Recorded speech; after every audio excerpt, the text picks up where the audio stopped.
Welcome dear students.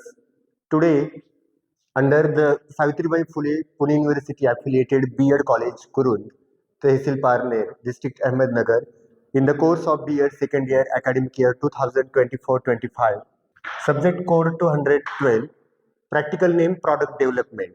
Practical topic is stereochemistry of cyclohexane. Myself Imran Hamid Pathan, and under this product development has done under guidance of Professor Kayesar. So let's start our topic, that is stereochemistry. So first of all, what do you mean by stereochemistry? We will see stereochemistry means it is the study of the spatial arrangement of atoms in the molecules and how those arrangements affect the molecules, their physical and chemical properties. So dear students, in case of stereochemistry, it is given that the three-dimensional arrangement is there.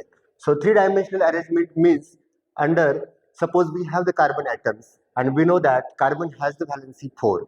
So either we can write this structure in a planar form or in this tetrahedral geometry. We can say these four hydrogens, even though they are in a tetrahedral state, but among that two hydrogens are in the same plane and remaining two hydrogens are below the one hydrogen is below the plane and two hydrogen are in the same plane. So this is the surrounding of that particular atoms around the central atom. So that is called as the stereochemistry.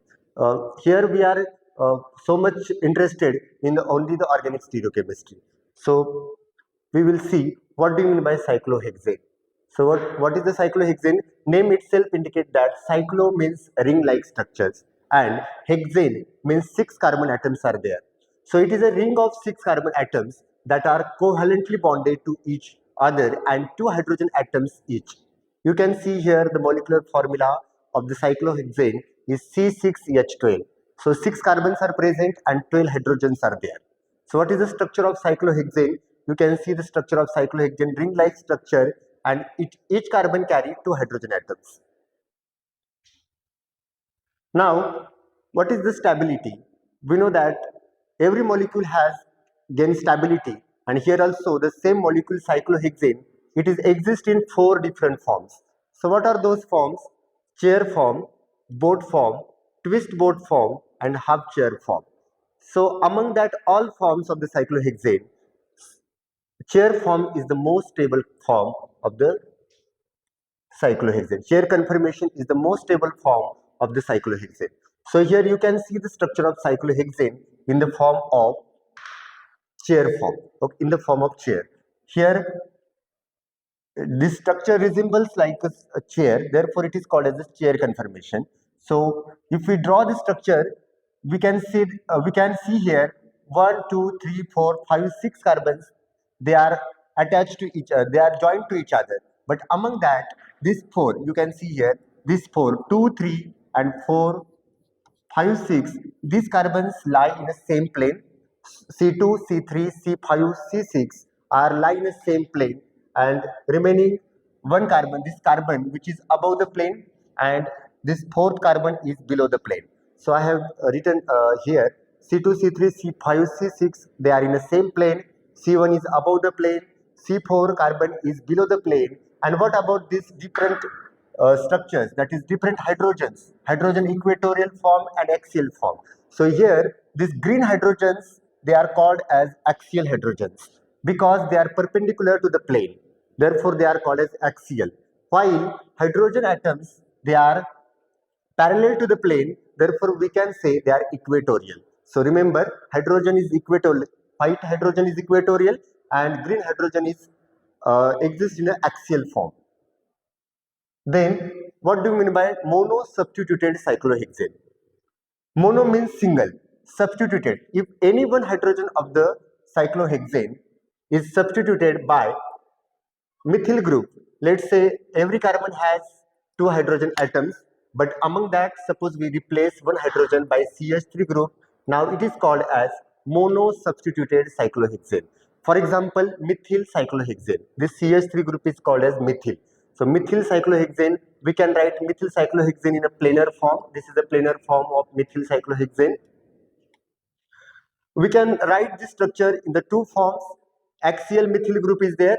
You can see CH3 group is axial, and this CH3 group is equatorial. In last slide we have discussed that there are 6 hydrogens which are green hydrogens are perpendicular to the plane, therefore axial hydrogens, total axial hydrogens are 6 and equatorial hydrogens are also 6. Equatorial hydrogens are 6. So total 12 hydrogens are there. Among that 6 hydrogens are axial and remaining 6 hydrogens are equatorial.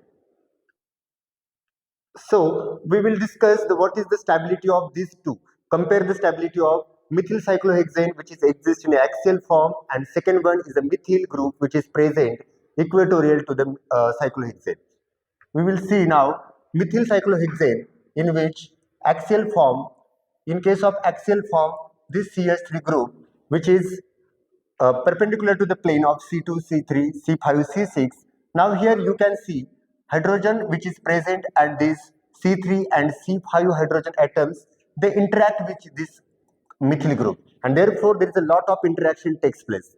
Lot of interaction takes place, it means that energy increases. If the energy of system increases, then stability decreases. Stability decreases. Stability decreases because of this axial interaction. Hydrogen atoms which are present at C3 and C5 hydrogens, they interact with the methyl group, and therefore because of that lot of steric interaction, we can say that energy of the system increases and stability decreases. Now in terms of butane-Gauge interaction, we can find out the energy of this system.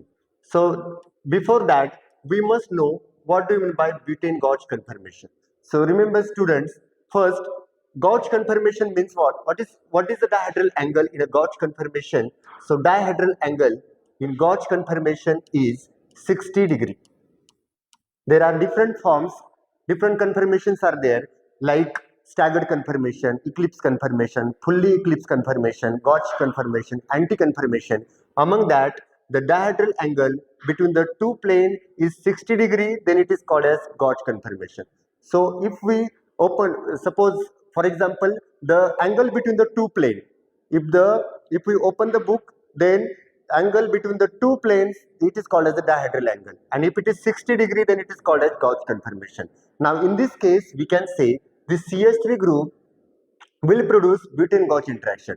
Now we will see how many butane-Gauge interaction will produce by this methyl group. So here this CH3 group which is present at carbon number 1, so it will produce the interaction with, let's say 1, 2, 3, 4. With this, the dihedral angle is 60 degree. So we can say the dihedral angle, if we elaborate the structure, elongate the structure angle, then you will get theta is equal to 60 degree. Similarly, on the bottom side, 1, 2, 3, 4. Again, if we draw the structure,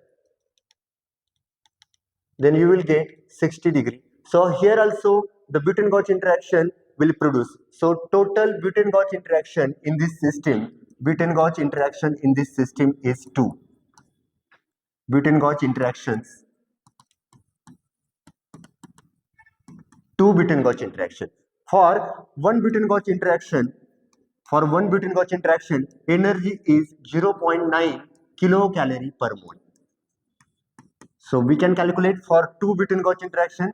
2 butane-Gauge interaction is equal to 2 into 0.9, that is 1.8 kilocalorie per mole for this axial conformation.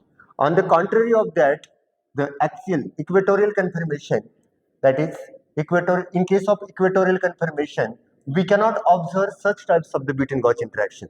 Therefore, energy of the system is, there is no any butane-Gauge interaction, no butane-Gauge interaction. No butane-Gauge interaction. So the energy of this system is 0. Energy of this conformation, equatorial methyl cyclohexane is 0 kilocalorie per mole. 0 kilocalorie per mole. If the energy is less, then stability is more. So this is the most stable conformation. This is the most stable conformation of methyl cyclohexane. So we can say at the end we can conclude that equatorial methyl cyclohexane is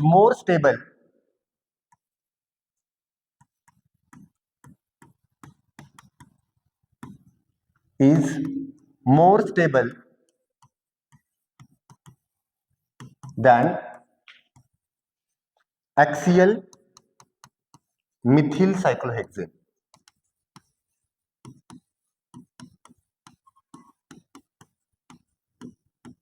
I hope all of you have understood the concept. Thank you so much.